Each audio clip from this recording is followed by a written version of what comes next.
नमस्ते बच्चों। कक्षा 6 विषय विज्ञान और लेसन है 14वां। अपने इसके बारे में पढ़ेंगे। आपका 14वां जो लेसन है वह है जल। जल के बारे में आप बहुत कुछ जानते हो कि जल के बिना अपना जो जीवन है वो संभव नहीं है। और पृथ्वी, जिस ग्रह पर हम रहते हैं वह है पृथ्वी। और पृथ्वी को नीला ग्रह क्यों कहते हैं? क्योंकि इसमें अधिकांश मात्रा में 70% भाग पर जल पाया जाता है, इसीलिए इसे क्या कहते हैं? नीला ग्रह कहते हैं। लेकिन इस 70% भाग पर जल तो पाया जाता है, लेकिन जो हमारे पीने योग्य जल है वह तो बहुत कम है, इसका तो बहुत कम प्रतिशत है। 70% भाग पर जल होने के बावजूद भी बहुत बार जल के लिए जो विकटता स्थितियाँ उत्पन्न हो जाती है, वो काफ़ी टाइम तक जब बारिश नहीं होती तो जैसे सूखा आ जाता है। सूखा, तो ये सारी चीज़ों के बारे में, बाढ़ के बारे में, इन सभी चीज़ों के बारे में अपने इस चैप्टर के अंदर पढ़ेंगे। जल के क्या स्रोत हैं, जल हमें कहाँ से प्राप्त होता है, जल चक्र क्या है। तो देखो, अपने पाठ को शुरू करते हैं। मान लीजिए किसी कारणवश भी कोई कारण हो गया है और फिर आपके परिवार को एक हफ्ते के लिए तक प्रतिदिन रोज आपको 1 बाल्टी जल मिलता है। कोई कारण हो गया है, जल की बंदी हो गई है, तो आपके मोहल्ले में, आपके वार्ड में यह बांध लिया है कि रोज आपको 1 बाल्टी, एक परिवार को 1 बाल्टी पानी मिलेगा। तो फिर कल्पना करो कि आप उस पानी से क्या क्या करोगे। 1 बाल्टी ही पानी है, उससे खाना पकाओगे, कपड़े धोगे, तो आप उस पानी से क्या क्या करोगे? खाना पकाओगे, कपड़े धोगे, बर्तन साफ करोगे या स्नान करोगे। तो मतलब 1 बाल्टी पानी से 1 दिन निकालना बहुत ही मुश्किल का काम है। तो अपने नहीं सोच सकते कि अपने 1 बाल्टी पानी से क्या कर लेंगे पूरे दिन में, अपने कैसे उसका यूज़ कर लेंगे। यदि काफ़ी लंबे समय तक हमें आसानी से जल प्राप्त नहीं होता तो हमारा जो जीवन है, वो जीने का जो तरीका है वो काफ़ी कठिन हो जाएगा, क्योंकि पानी के बिना हम किसी भी कार्य की कल्पना नहीं कर सकते। यहाँ तक कि 1 बाल्टी पानी तो हमारा जो डेली का रूटीन का जो जीवन है, सुबह से शाम तक का कार्य है, इसमें अपने को खाना पकाने में और इन्हीं चीज़ों में 1 बाल्टी पानी तो चाहिए ही, ज़्यादा ही चाहिए इससे।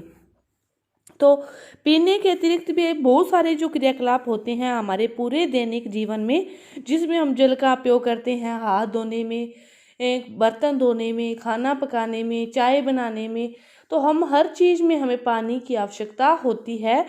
तो पूरे दैनिक जीवन में एक पानी है वो हर जगह हमारे लिए काम आता है। इसके बाद है कि हम कितने जल का उपयोग करते हैं इसके लिए आपको एक क्रियाकलाप दे रखा है, सारणी दे रखी है कि पूरे दिन में आप और आपके जो परिवार के सदस्य हैं कितने कितने पानी का यूज़ करते हो। पीने में कितना पानी है, और ब्रश करने में, नहाने में, बर्तन साफ करने में, कपड़े धोने में, शौचालय में, वर्ष साफ करने में, या फिर कोई अन्य कार्य करने में। तो फिर आप इस सारणी को बनाने के बाद आपको पता चल जाएगा कि एक दिन में आपके परिवार को कितने जल की आवश्यकता होती है, या फिर वो कितने जल का उपयोग एक दिन में करता है। इसके बारे में आपको इस सारणी से पता चल जाएगा।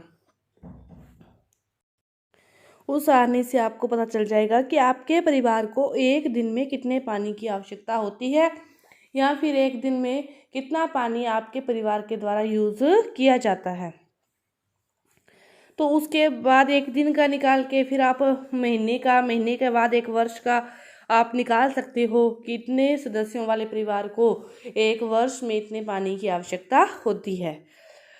तो इसके बाद कि आपने ऐसे बहुत से क्रियाकलापों की सूची बनाई जिनमें आप जल का उपयोग करते हैं। क्या आप सोचते हैं कि हमारी जल की आवश्यकताएं इसी प्रकार के क्रियाकलापों तक ही सीमित है?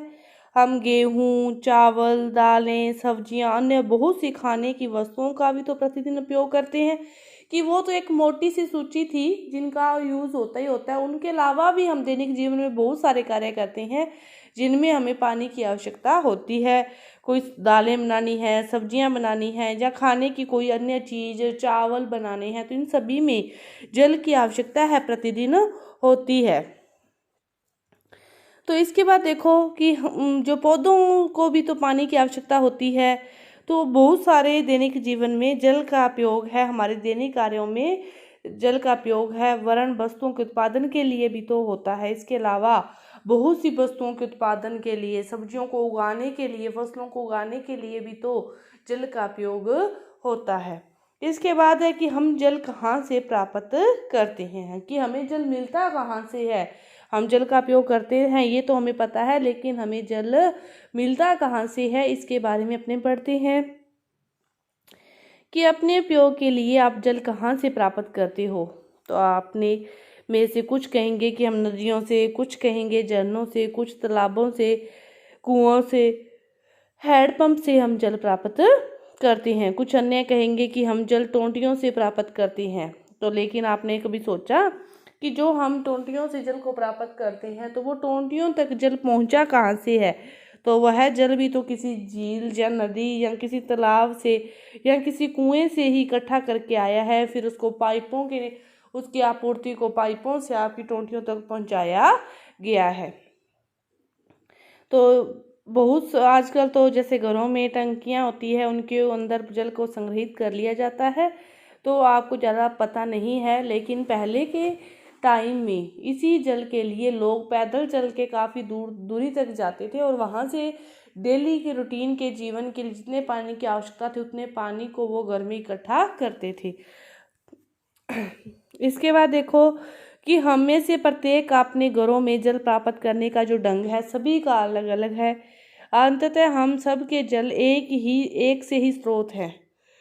घरों में जो जल प्राप्त करने का ढंग सभी का अलग अलग है, लेकिन सभी को जल मिला कहाँ से है। तालाब, झील, नदी, नहर, सभी को जल मिलता तो एक ही स्रोत से है। घरों में कोई कैसे निकालता है, कोई टोंटियों से प्राप्त करता है। तो इसी प्रकार घरों में सभी के जो स्रोत हैं वो क्या हैं, अलग अलग हैं। बूझो चाहता है कि आप अपने जीवन में किसी ऐसे दिन की कल्पना करो जिस दिन जल की आपूर्ति टोंटियों के द्वारा नहीं हुई, तो आपको खुद को समय से दूर जाकर जल को लेके आना पड़ा। तब क्या जल की उतनी मात्रा का उपयोग करेंगे जितनी रोज दिनों में करते हैं। एक तो आपने हाथ धोने टोंटियों से, तो टोंटी को खुला छोड़ना और काफी देर तक आप हाथ धोते रहते हो। यदि किसी दिन टोंटियों से आपको जल की प्राप्ति नहीं हुई, आप कहीं समय से दूर से जल को लेके आए हो, तो उस दिन हाथ धोगे तो आप उतने पानी से हाथ नहीं धोगे, बहुत कम मात्रा से पानी में हाथ धोगे। आपको उस दिन पानी की जो वैल्यू है पता चलेगी कि मैं लेके आया हूँ इतने दूर से, तो ये तो बहुत औखा है लेके आना। तो इसलिए आप क्या करोगे, उस दिन रोज जितना जिस कार्य के लिए आप जल का उपयोग जितना करते हो उसी कार्य के लिए उस दिन आप उतना उपयोग नहीं करोगे, कम मात्रा में उपयोग करोगे। तो पृथ्वी का 2/3 जो भाग है वो जल से गिरा हुआ है। 70% भाग पर क्या है, जल है। ये मैंने आपको बताया है। इसीलिए तो पृथ्वी को नीला ग्रह कहते हैं। वैसे जल का कोई रंग नहीं होता। जल क्या है, रंगहीन, गंधहीन, स्वादहीन होता है, लेकिन इकट्ठा 70% मात्रा में पाया जाता है, इसीलिए इसको नीला ग्रह भी कहते हैं। इस जल का जो अधिकांश भाग है, 70% जल पाया जाता है, लेकिन वो सारा जल हमारे पीने योग्य नहीं है। इसका जो अधिकांश भाग है वो समुद्रों और महासागरों में है। समुद्रों और महासागरों के जल में बहुत से लवण घुले होते हैं, जिससे जल खारा होता है, इसीलिए यह पीने के लिए अनुपयुक्त होता है। लेकिन अन्य घरेलू कार्य करने के लिए, कृषि के लिए, आवश्यकता की पूर्ति के लिए भी उचित नहीं है, लेकिन फिर भी इसका अन्य कार्यों में यूज किया जाता है।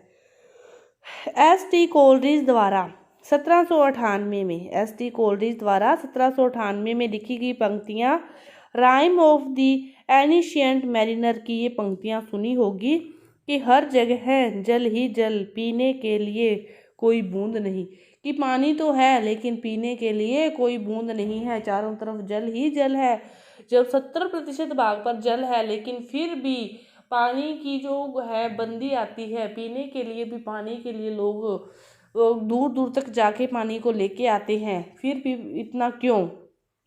क्योंकि वह जल, उसमें लवण मिले हुए हैं, वह जल खारा है, वह पीने योग्य नहीं है। इतना पानी है पृथ्वी पर, लेकिन सारा पानी पीने योग्य नहीं है। यहाँ कवि ने महासागर में भटके किसी जहाज के नाविकों की करुण गाथा का उल्लेख किया है कि उनके चारों तरफ जल ही जल है। फिर भी महासागर हमारे पेयों के लिए जल आपूर्ति में से एक आवश्यक भूमिका निभाते हैं।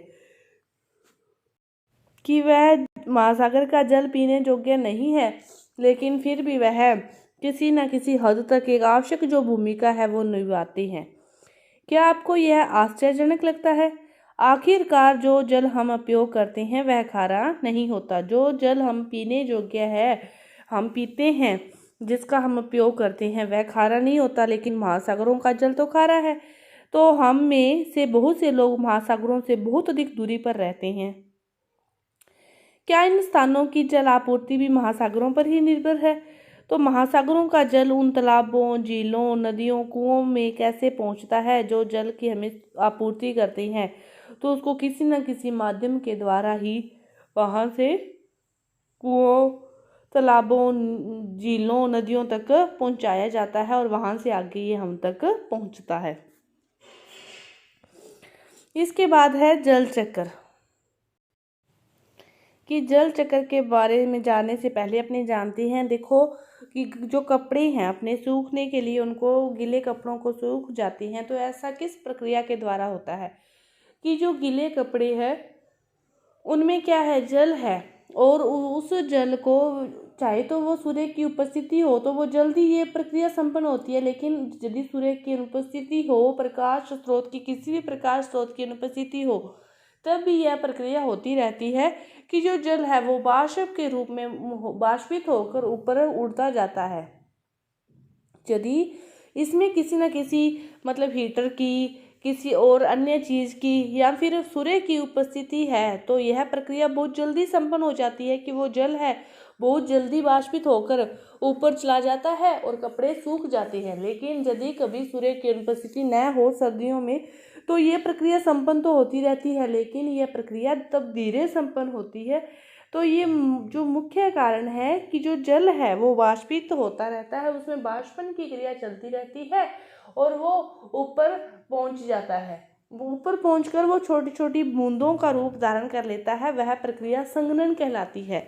और जब सारी छोटी छोटी बूंदें हैं जो सारी इकट्ठी होकर एक बड़ी बूंद का निर्माण कर लेती है, तब वह बड़ी बूंद ऊपर वायुमंडल में तैर नहीं सकती, तो वो वर्षा के रूप में नीचे पहुंच जाती है। तो इस प्रकार वर्षा होती है और यह जल चक्र चलता रहता है। इसके बारे में अपने आगे भी पढ़ेंगे। तो देखो, जल के विलुप्त होने की युक्ति। आपने बहुत बार देखा है कि जो फर्श पर पानी फैला है वो कुछ समय के बाद क्या हो जाता है, सूख जाता है, कि कुछ टाइम हुआ वह सूख जाता है। यह जल विलुप्त होता प्रतीत होता है। तो इसी प्रकार जब गीले कपड़ों को सूखने के लिए डालते हैं तो उसके अंदर जो जल है वो भी विलुप्त हो जाता है। जो वर्षा के बाद जो गीली सड़कें हैं, छतें हैं और अन्य स्थान हैं, उनसे भी क्या हो जाता है, वह पानी धीरे धीरे विलुप्त हो जाता है। तो ऐसा लगता है कि वह जल कहीं ना कहीं चला गया। तो उस स्थिति में क्या होता है कि कुछ जो जल है वह तो बाष्पन के रूप में ऊपर चला जाता है और कुछ पृथ्वी के द्वारा, धरती के द्वारा उसके अंदर भूम जल स्तर के अंदर उसको सोख लिया जाता है। दोनों ही प्रक्रियाओं के द्वारा जल क्या है, विलुप्त हो जाता है। सड़कों, छतों, अन्य जीवनी क्षेत्रों से भी जल जलवाष्प में परिवर्तित होता रहता है। तो अध्याय 5 में हमने यह उल्लेख किया है कि जो महासागरों का खारा जल है जो गहरे खड्डों में छूट जाता है और बाष्पन के परिणाम स्वरूप नमक के ढेर के रूप में एकत्रित हो जाता है, कि बाष्पन की प्रक्रिया संपन्न होती है। जो पानी है वह तो बाष्पित होकर ऊपर चला जाता है और पीछे उस प्रक्रिया में उस गहरे खड्डे में क्या रह जाता है, नमक रह जाता है। इसी प्रकार महासागरों के जल से नमक को प्राप्त किया जाता है बाष्पन की प्रक्रिया के द्वारा।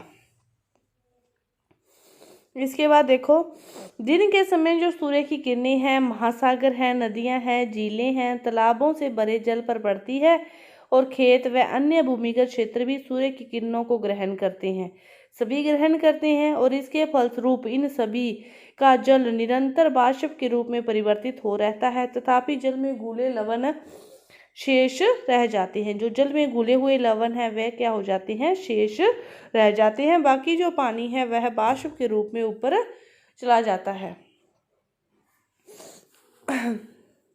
इसके बाद देखो कि पौधों द्वारा जल की क्षति, जो पौधे हैं उनके द्वारा जल की क्षति कैसे है कि जो सभी पौधों को वृद्धि करने के लिए, सभी मतलब सजीव चीजों को वृद्धि करने के लिए जल की आवश्यकता होती है, तो पौधों को भी जल की आवश्यकता होती है।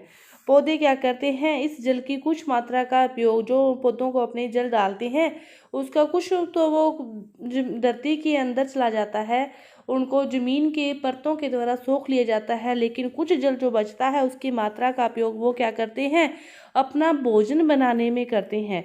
पौधों के भोजन बनाने की प्रक्रिया क्या कहलाती है, प्रकाश संश्लेषण कहलाती है। लेकिन जो कुछ मात्रा का उपयोग वो क्या करते हैं, अपने विभिन्न भागों में क्या सुरक्षित रख लेते हैं। पौधे इस जल का जो शेष भाग है वो बाष्पोत्सर्जन प्रक्रम द्वारा जल वाष्प के रूप में वायु में मुक्त कर देते हैं। कुछ भाग धरती ने सोख लिया, कुछ भाग का उपयोग उन्होंने खाना बनाने में कर लिया, लेकिन कुछ भाग जो बचा उसको उन्होंने क्या कर लिया, भविष्य के लिए मतलब 1-2 दिनों में अपना दूसरी बार जब खाना बनाना होगा उसके लिए या अन्य भागों में किसी भी प्रकार वो क्या कर लेते हैं, उसको सुरक्षित रख लेते हैं। और बाकी जो बचता है उसको वह बाष्पोत्सर्जन प्रक्रम द्वारा जल वाष्प के रूप में वायु में मुक्त कर देते हैं। यह पौधे इस प्रकार पौधे में यह प्रक्रिया संपन्न होती है।